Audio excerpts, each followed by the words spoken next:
খোঁজ নেয়নি তো নেয়নি, মনে রাখেনি তো রাখেনি, ফোন করেনি তো করেনি, উত্তর দেয়নি তো দেয়নি, ফিরে তাকায়নি তো তাকায়নি, সব ভুলে গেছে তো গেছে।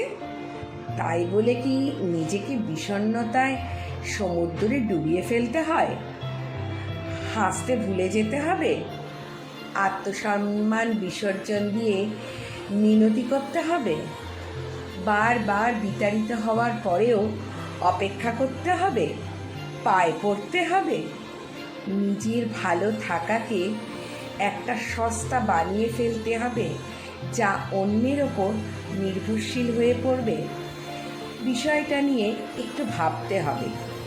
তোমার মূল্য যদি তুমি নিজেই না বোঝো, তবে একটা ভুল লোক তোমাকে নিয়ে ছিনিমিনি খেলবে।